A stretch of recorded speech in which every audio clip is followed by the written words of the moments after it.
Good morning, everybody. Dr. Rick Wallace here, dropping in on you. I am hoping that you guys are off to a good start. I'm hoping that as we move into hump day, that you get, you guys are having everything you uh, need to happen and process. And if not, you're committed to the process of getting it to where you want it to be.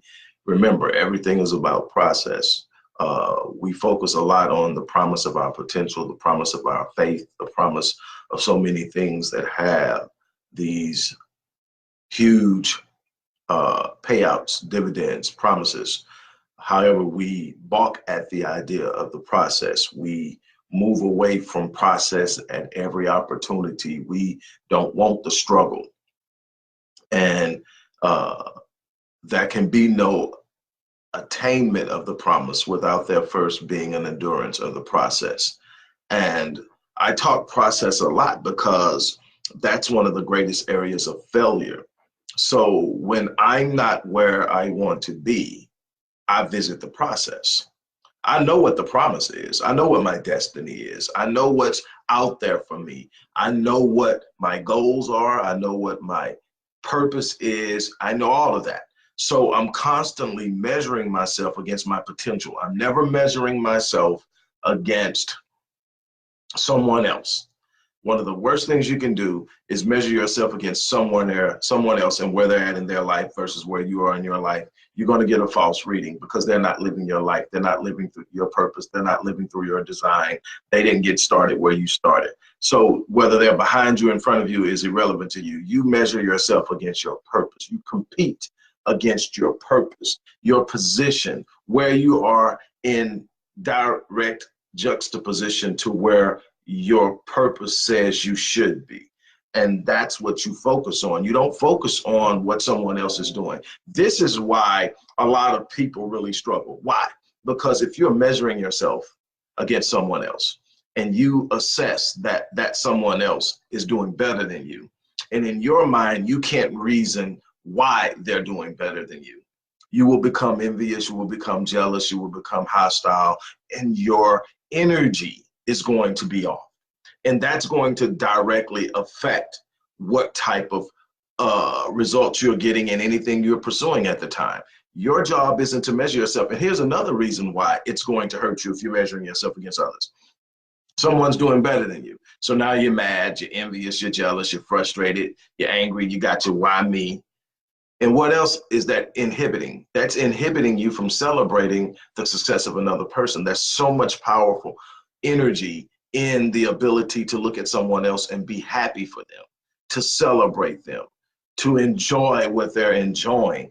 And we fail to do that way too often because we're caught up in our own misery that we're actually creating for ourselves. We've got to learn how to be able to say, what's happening with them has no impact on me. Somebody winning does not mean you're losing. They have their life to live. They have their destiny, their purpose, their reason for being, and they're living it or they're not. What you're doing is solely predicated on you being committed to who you are, not watching them. Now, there are going to be people you can plug into. There are going to be people that you can sit up and say, man, I love how they pour into me. And there'll be people you'll pour into. You need some people that are behind you that you can pour into, but you need other people that are pouring into you that you can look up to. But if you're steady measuring yourself by what someone else is accomplishing, you're going to get a false reading and it's going to frustrate you. You need to focus and center yourself in yourself. Before I move forward, I just want to remind everybody, if you haven't gotten Critical Mass, it's going to be somewhere. Critical Mass, book number 20. Say hello, book number 20. If you haven't gotten it, you need to order it. If you haven't pre-ordered, I am the follow-up to Critical Mass, the second in a 6-book series, my 21st book. Go ahead and order it. The information's in there. Let's get back to what I'm talking about. Today is Relationship Wednesday. But instead of talking about building relationships and functioning in relationships, I want to talk about being prepared for relationships, where you need to be to facilitate the type of relationships you're looking for, especially in those deep-rooted relationships that are expected to produce longevity. You have to have a certain state of mind, a certain state of being, a certain perception of who you are and how you contribute to the world and what you're bringing to the table. I entitled this relationship Wednesday, "You Can't Be a Dime Demanding," you can't be a nickel demanding a dime. And kind of got that from a joint from Lyfe Jennings 10, 13 years ago. But basically, it's a lot of people out there that have these high expectations of friends, partners, spouses, and they want all of this, but they are here. They want this perfect representation of a mate, but they're here. And first of all, there's no perfect representation of a mate. We don't yet possess perfection. The goal should be to strive for it.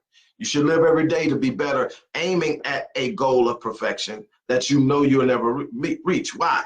Because perfection, in its truest definition, isn't about how right it is. It's about how whole it is. It's about how complete it is. And one thing that we know as we grow is that we increase our potential with our growth. So what may have been perfect or complete 20 years ago will not be perfect and complete today. Why? Because we are growing, we are progressing, so there's always room to be better. And there are areas that we're simply going to be weaker in than we are in others. And that's why it's good when you can find a mate that you plug into that is strong in the area that you're weak in. But the first thing that you have to do is you have to prepare yourself for what you're demanding. People, ask me, you went this long between your divorce and being remarried again, and it's something like 15 years. Am I right? 16 years.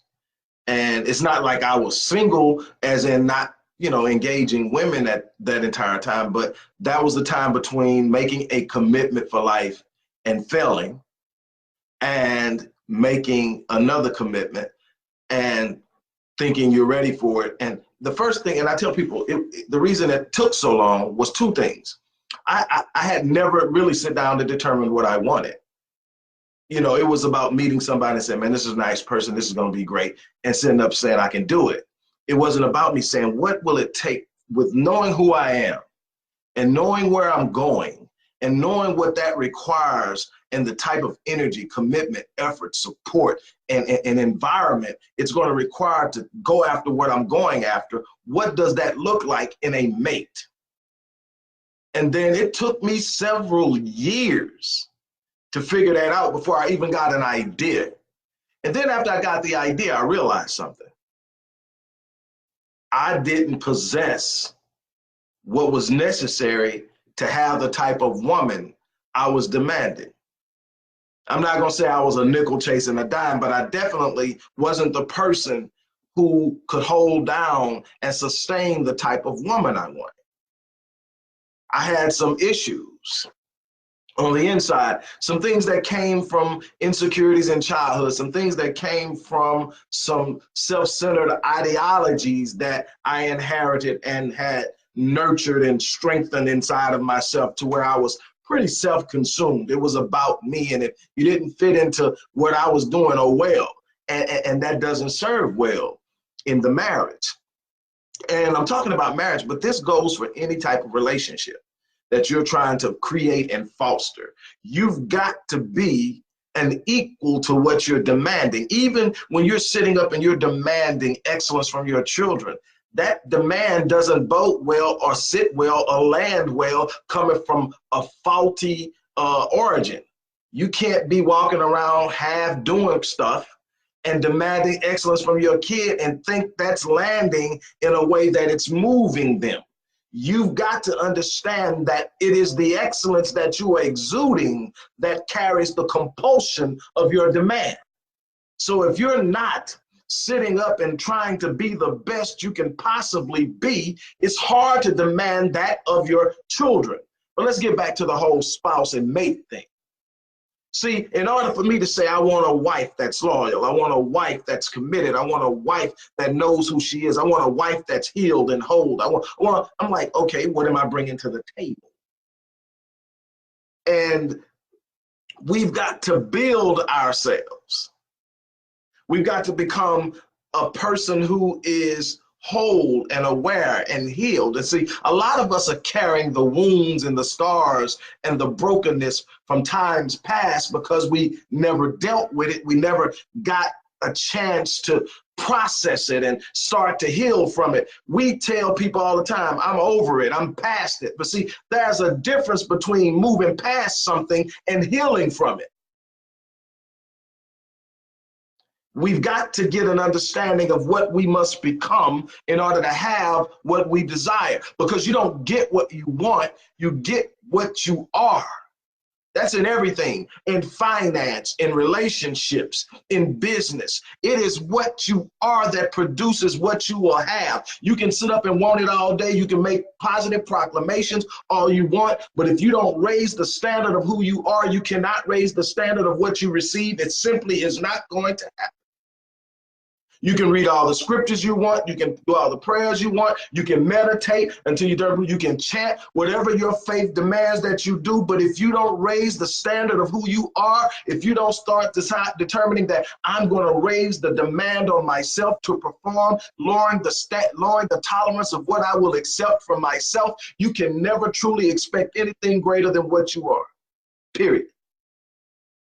So if you're looking for a mate that's got all these qualities, how are you preparing yourself? One of the things that I find with most people is they simply don't prepare.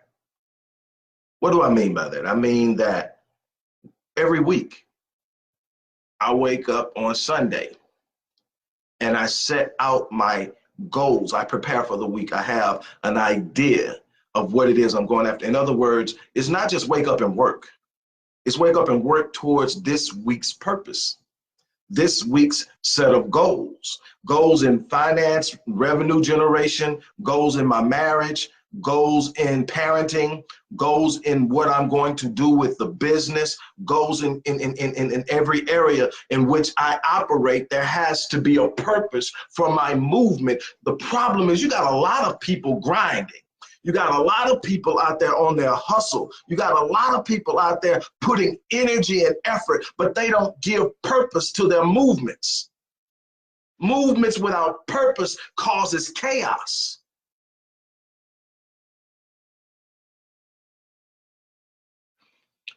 We've got to do a better job of designating purpose to our movements. So you got to get up every week, every day for that matter, but let's just start with the week, because see, the days are going to be in response to what you set up for the week. So you're going to set it up for the week, and then the next 7 days is what I'm going to do to make sure that I reach these goals, that the energy I'm exerting is aimed at fulfilling the goal. Why is that?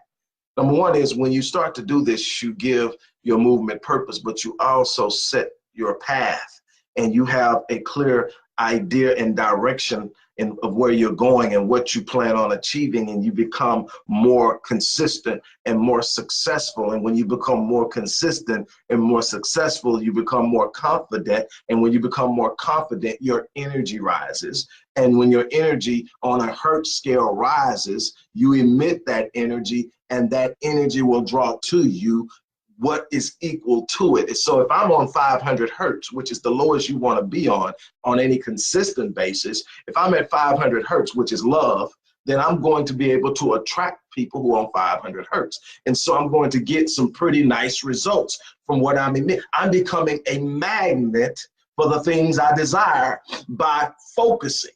I'm building by building myself. I'm building this powerful magnet, which is me, by growing me, not focusing on what someone else has, not focusing on what someone else is doing, but by enhancing who I am increasing the magnitude of my magnet that is drawing things to me.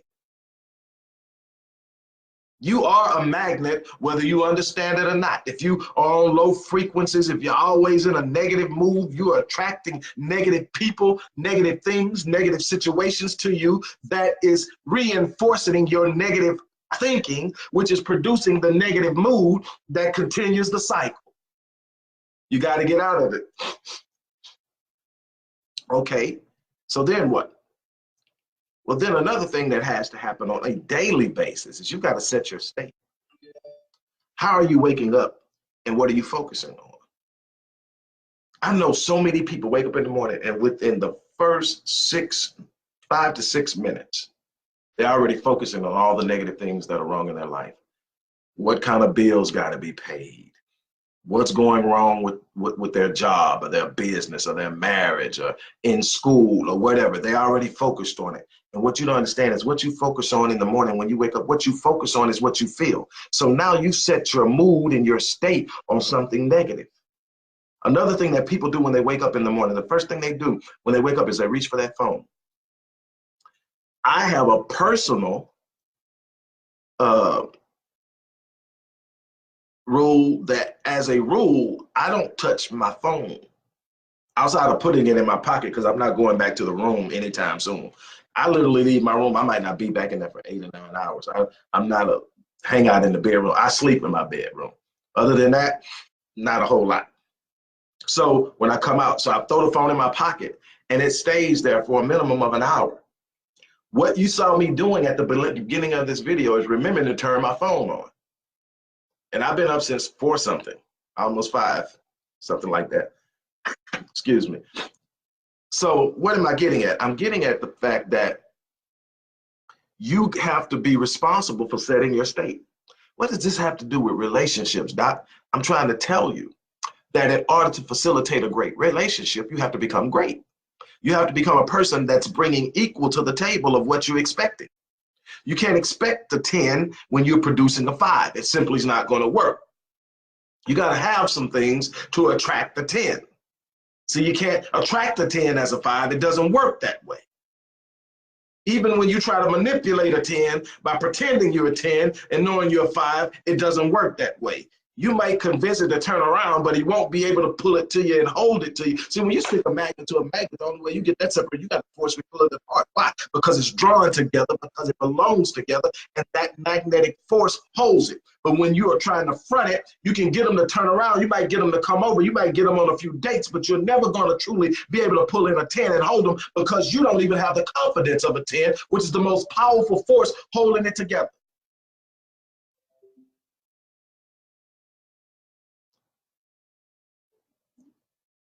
When I asked my wife, outside of physical features and her appreciation for my general intellect, which she readily makes known, that one of the things that attracted her to me was how intelligent I was. Outside of saying, okay, I'm intelligent, because you got a lot of people who are intelligent and nothing's coming of it. Intelligence is overrated when it's not applied. I would rather have a heart of gold and have a mindset of fulfillment and an intensity to pursue than just being intelligent. But I ask her, and it's the first thing that comes out is this calm confidence. And some will say almost to the point of arrogance. Some would almost say to the point of arrogance. This confidence, and I don't worry about whether people think I'm arrogant or not. I love on people. I treat people the same. I never pretend I'm better, but I know who I am. And if that comes across as arrogant, that's something you got to deal with. But I'm not going to make myself small to make anybody feel comfortable. I'll help you come up to where I'm at and how you feel about yourself, but I'm not going to bring myself down. That's not going to happen. But she'll say it's that confidence. It's like when things are kind of shaky and I'm coming to you, you're never frenetic or unglued. You're never running around like, oh my God, what are we going to do? That's because I know it's going to be taken care of. I have the confidence that the answers to every problem and enigma that we face is there. It's just accessing it. It's accessing the mind of God, which is in me. It's that simple to me. And so I'm never shaken. I'm never frenetic or unglued. I hardly raise my voice except for when speaking and I'm passionate and I'm going crazy. And that's all positive. My anger doesn't rule me. In fact, I have really over time developed this thing where I don't speak too often in anger. Now, when I'm driving in Houston and there's something I'm not going to talk on because I'm not going to be nasty, but the driving is getting horrible and more horrible in Houston. And so I sit in my truck and I talk crazy where nobody can hear me except for maybe Marion when she's riding with me. And it's a one-liner and I'm moving on. She cracks up because the stuff that I say. But that's just me, saying something. But truth of the matter, when dealing with real issues, I'm not going to address it from a place of anger because anger can't think for me. Anger will get me in trouble every time. Matter of fact, I can look back over and most of the stuff I've gotten myself into that was significant came from me not being able to control rage or anger and then getting caught up. And so we're not going to do that. What we're going to do is we're going to think. But see, that comes as an asset in a relationship. So that bumps you up from a 5 to maybe a 7 and a 7, 7.5, 7.5. You've got to be able to create the you that can hold what you're demanding. So when I stood up and I came up with, okay, this is the kind of woman I want, I spent the next 12 years or so becoming. Because I didn't have small ideals of what I wanted from a wife. And I'm not talking, money was not something I ever had to have a woman have. So I wasn't looking for a woman with money, but I was looking for a woman with a heart and loyalty. And the truth is, everything comes with conditions now. So I needed that unconditional loyalty, just something about a woman's heart that just holds her and makes her love. I needed a woman who cared about her surroundings, not just in her home, but in the community. I wanted a woman that cared about what was happening to the world and the hurting world. And I found that woman. I found a woman who was giving to her heart to something as much as I was giving my heart to something. I found somebody that I could literally do what I do best with them. And that is I could plug into them and empower them. I can plug into them and expand their expectations. I can plug into them and say, now everything you wanted to do, you're safe to do because I got you. And that's what I was able to do with her. And so I really didn't even think about outside of seeing her loyalty, her heart, and the love for other people. I didn't think about how much she can give me, but that heart alone was going to hold and it was going to respond to the love that I was going to give her. See, we don't want to create what we want. We just want it to fall into place. She got to be crazy about me because I'm just that type of person. No. You got to be able to do something that makes a person see the uniqueness in what you give them, that they sit up and say, I don't think I can experience this anywhere else, not like this. And so that was my thing. I'm going to let her love be a response to mine. But see, that came from growing. So that pushed me to like an 8.5. I'm shooting for this dime. I haven't gotten myself there, but I can shoot for the dime because now I'm raising my own value. That's how you get the good relationships. What are you bringing to the table?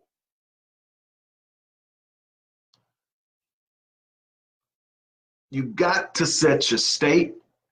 You've got to learn how to wake up in the morning and stack gratitude. I mean, stack it.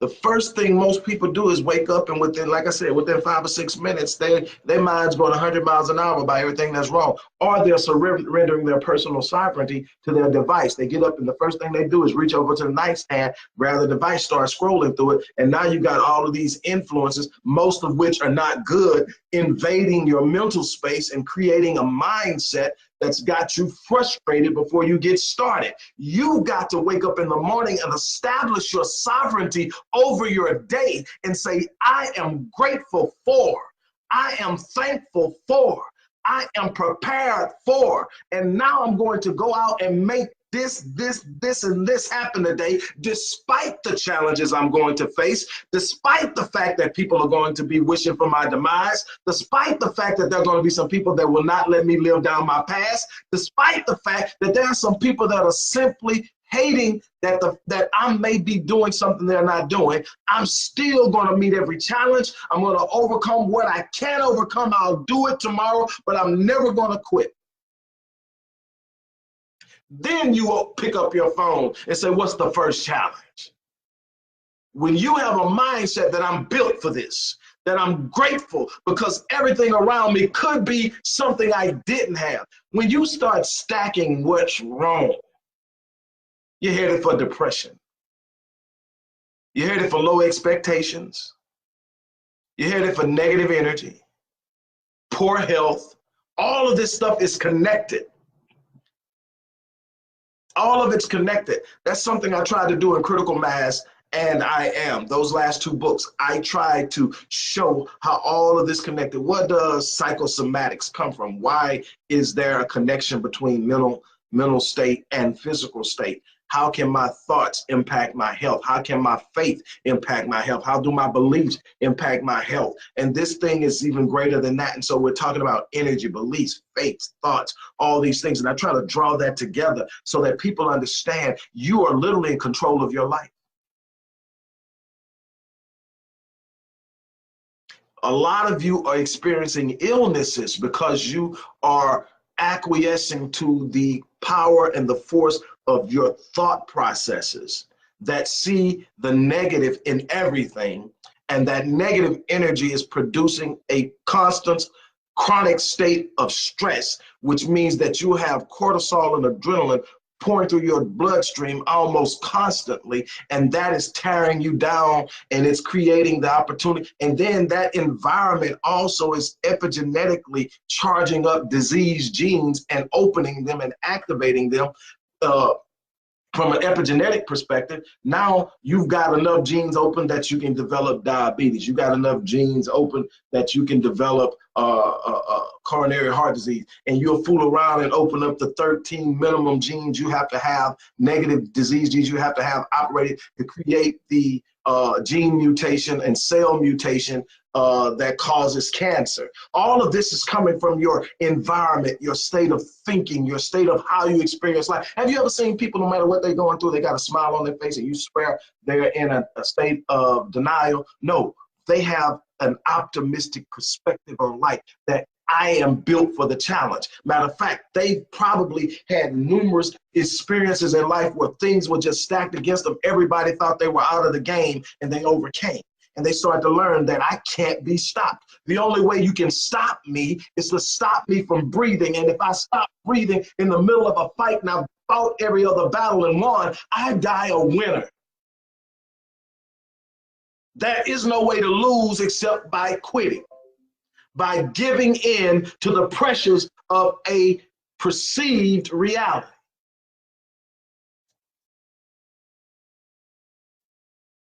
You've got to have a mindset to say, okay, you know what? If I want a 10, I've got to be a 10 or close to it. Can't be a 5 demanding a 10. When I made up in my mind that this is the type of woman I wanted, I looked at myself and say, dude, you got work to do.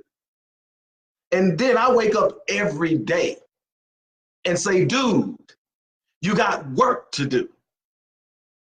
You can't see, the thing is, even when you are at a place where you can attract what you're looking for, you can never get to the point where you're content in having it and content in where you are, because you've got to expect that what you've attracted isn't stagnant and isn't static. What does that mean? That what you've attracted, he or she is growing. They're becoming something better, something greater. And if you are content because you finally got what you wanted and you're sitting there and you're not trying to grow, you're going to eventually cause yourself to be distanced from them, and you got another problem.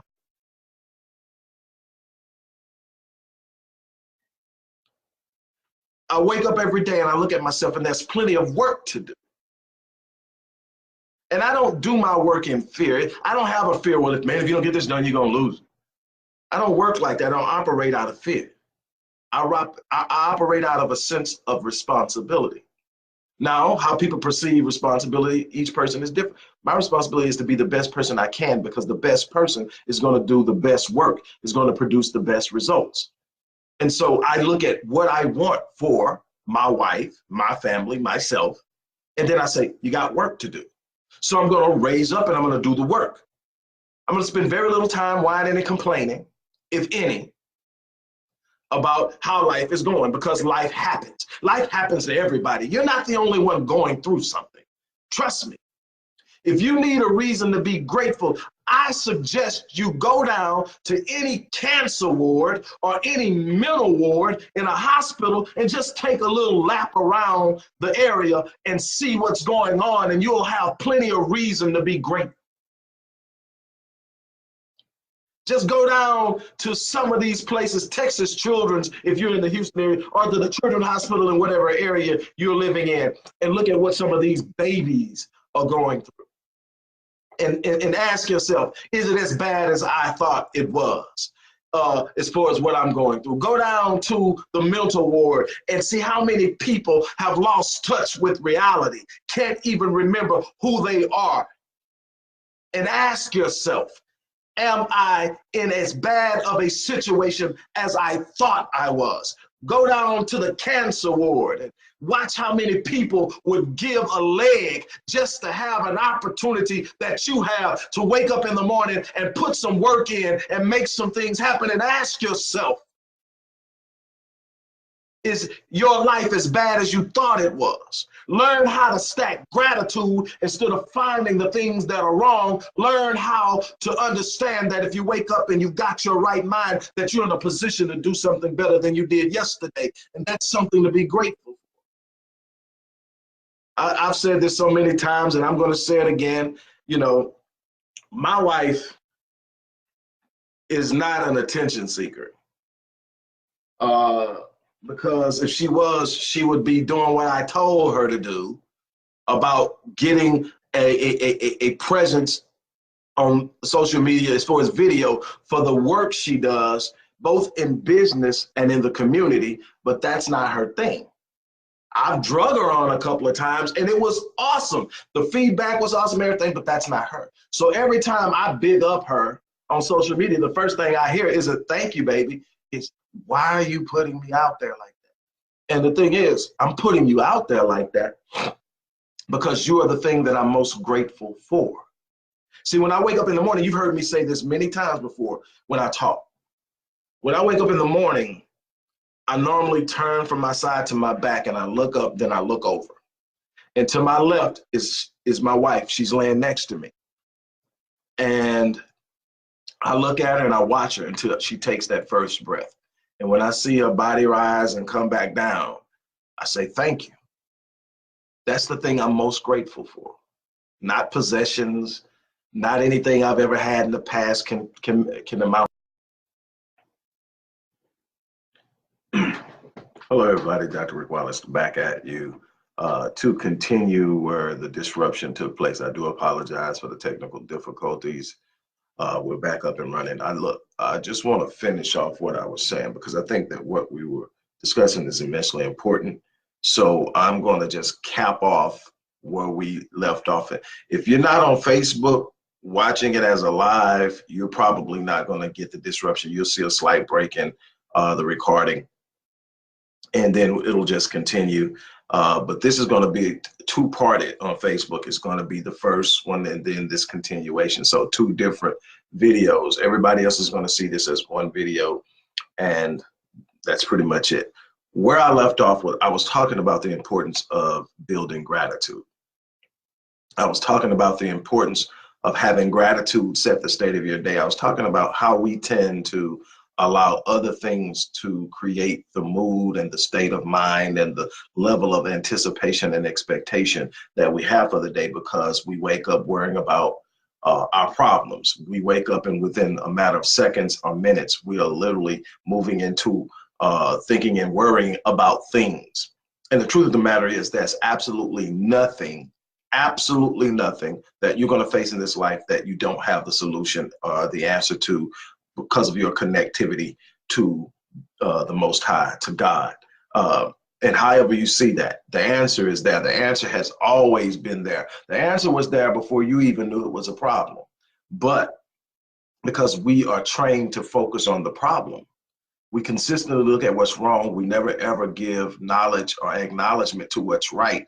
And we create this downward spiral of emotional chaos. The thing is, you've got to learn how to be able to set your state so you are in control of your emotions, you're in control of your mood, you're in control of the state of mind in which you are going to engage the day. And I was sharing when I got off that my wife, and we're talking about relationships, and I was talking about my wife, and I was talking about how long I prepared myself before receiving my wife. And what all that entailed. But I was talking about basically, as you can see in the title, you know, you can't demand a dime from the place of being a nickel. You can't be half the man or half the woman that is equated to the person you're seeking. In other words, you got to have something you're bringing to the table that can attract, draw, and sustain what you're demanding. That's life in anything. It's not just in relationships, it's in finance, it's in business, it's in social impact. You're going to produce results based on who you are. You're going to get not what you want, but who you are. And that's the same thing in a relationship. You're sitting up and you have this idea of what you want, but you haven't worked on you. You're busy scoping out and assessing everyone else but yourself. And you've got to look at that. And then I started to talk about how you do that. And we went through the steps of preparing yourself and becoming a better person and driving yourself. And I talked about how my focus isn't on who my wife is. It's on her heart. It's on the type of person she is. It's not on anything she does at any given moment that drives how I love her, how I give to her, how I pour into her. It is on her heart. And I have taken on an approach, and I teach young men through the Black Men Lead Rite of Passage initiative, through things I do and engaging them. We're having an inner sanctum meeting with young boys and young men on next Tuesday. And what I teach and what I share and what I push is men, when they know who they are, have the power to love women back to life, have the power to love women at an elevated, love women to an elevated level. What do I mean by saying love them back to life? You gotta understand, we live in a world where most women, especially Black women, have gone through a great deal. They are maligned, they are mistreated. We have an issue right now where young Black girls and young Black women are being kidnapped and disappearing.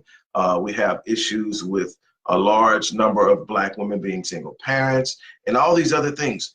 On the conservative end, 40%, and on the liberal end of it, 60% of Black women are reporting that they were molested as children. Whether it's the conservative number or the liberal number, that's a lot of our women who are suffering from childhood trauma, adverse childhood experiences, and there's a lot going on. And so instead of looking at her behavior, instead of looking at her state, look at her heart. Look beneath the damage. Look beneath the pain. Look beneath the distrust. Look beneath all the things that make her seem like she, is not a good mate, and see her heart, because her heart is telling you who she is at the core. And if she's got a pure heart, a loving heart, a willing heart, a giving heart, you can love her back to life. See, that trauma has caused a lot of pain and disturbance. And there's some men that need to be loved back to life too, ladies. So if you're sitting out there, this doesn't go over your head, but I'm talking to men specifically. You have the capacity to love her back to life. But I'm gonna tell you that a woman, unless she's just totally destroyed, will respond to your love. Maybe not initially because she's been tricked before. Maybe not right off the bat because she's been cheated on before, lied to before, mishandled, misused before. But if you're consistent with it, even when she does something to sabotage it, rather than risk being hurt totally out of her control, she decides, so I'm just gonna screw it up herself, but you're still there. Say, no, I'm in this. I gave you my word that I was gonna love you. I'm not perfect. I'm going to make some mistakes. But what you're going to see in me is the consistency to love you. I'm not going to back up off of it. I'm going to love you to life. I'm going to love you back to life. I'm going to love you back to the exuberance and the spiritual energy and power that you were designed to possess. I'm going to love you back to a place of comfort and safety. See, all of this is what relationships are about. See, everybody has been conditioned, especially in Western culture, to sit up and look at what you expect, what you're demanding, what you're going to get, instead of asking yourself what you're going to give. I say this all the time. When it comes to my wife, how I love and treat my wife has absolutely nothing to do with her now. It has everything to do with me honoring my commitment, my covenant, my ability, and my purpose. It's about loving her and understanding she's human and she needs space to be human. She's a woman and she needs space to be a woman. It's about not trying to dominate her, but giving her the safe space to be her. And it means that I can't be thin-skinned. It means that I can't sit up and be moist and all caught up and acting like another woman. I bring the calm to the relationship. She brings the energy. She brings the spiritual elevation. But I settle things. I calm it down. I create the environment. And it's not about everything I say. It's about she's watching me. Oh, and this one definitely watches. And she's observing. He say everything's good, but I'm going to watch him and see when I leave out of this room if he starts to frantically run around. And no. I trust my purpose. I trust my ability. I trust my relationship with the Most High. I trust that I have it.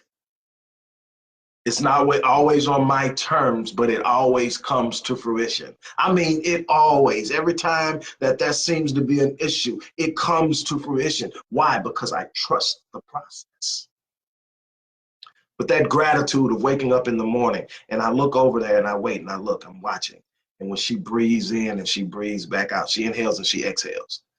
I say, thank you. And then I look and I say, wait a minute, look, hold on. I'm in my right mind. I can think, I can see, I know who I am. That's my wife. This is my responsibility. Thank you. I get up and as I walk to down the hall and I'm walking towards my office and I'm sitting up and I'm going, that's his room, that's their room, that's her room. And I sit up and I say, thank you for entrusting me with the responsibility of 13 children. Not all living with us, most of them grown, but 13 children. And Lord, the grandchildren are starting to mount up. But thank you that I have the capacity to be a positive impact in their lives. I'm responsible for their safety, their security, their empowerment, their education, all of this. And that's because I'm capable. It's not a burden, it's a blessing. It's not a burden, it's a privilege. It's a privilege to have someone to love and be able to provide for, protect, cover, and guide. This is powerful. It's not a burden. It's not, I know what you got to have a heart that understands your purpose. A lot of stuff that you look at as a burden is actually an expression of the privilege that you have, and it's that it should be appreciated. I didn't say it was easy. I simply said it shouldn't be viewed as a burden. See, anything that's going to produce something greater and it comes from you, that's a privilege. You're looking at things wrong, but you've got to be at the level of what you're demanding in relationships. And again, like I said in the initial video, this doesn't just mean spouses and mates. This is in any relationship that you're cultivating, your best friend, your children, your business partners, your associates, and all of these other areas and categories where relationships take place. It's got to be, I am going to be on the level of what I'm demanding out of others.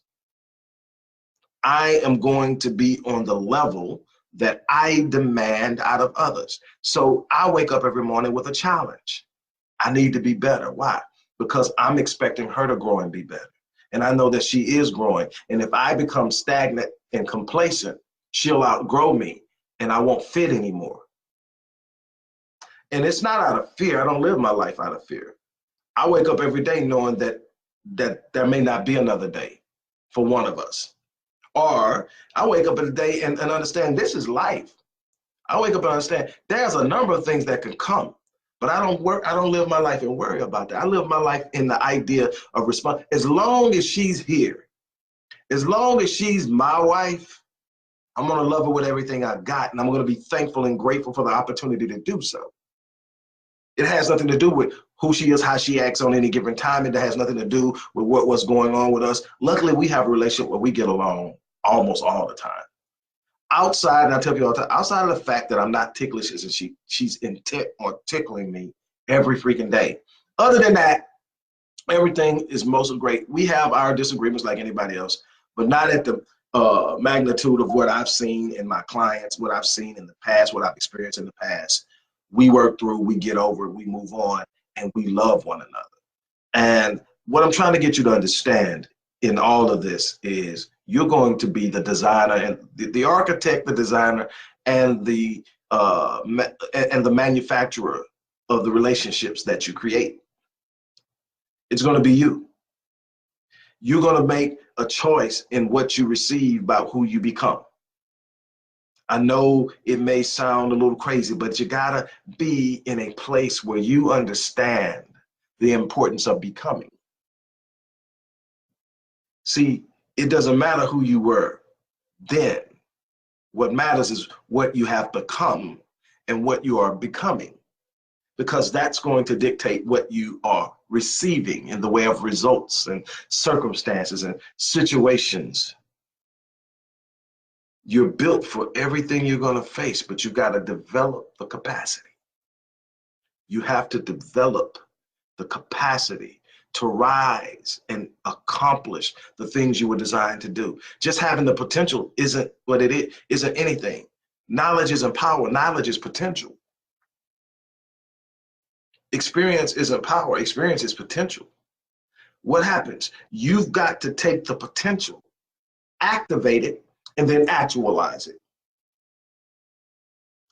I believe it was Dr. Miles Monroe who first said, I know I heard Les Brown say it a lot, but I believe it was Dr. Miles Monroe. I heard him say it in person 20-some years ago, that the wealthiest place on this planet is the cemetery.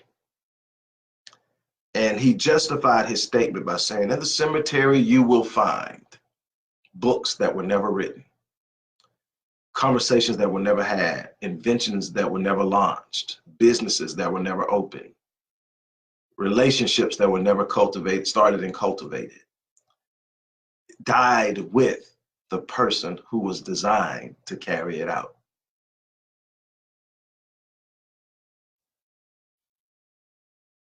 Don't take it. And that's why I actually got that whole down E thing. I'm not taking it to the grave with me.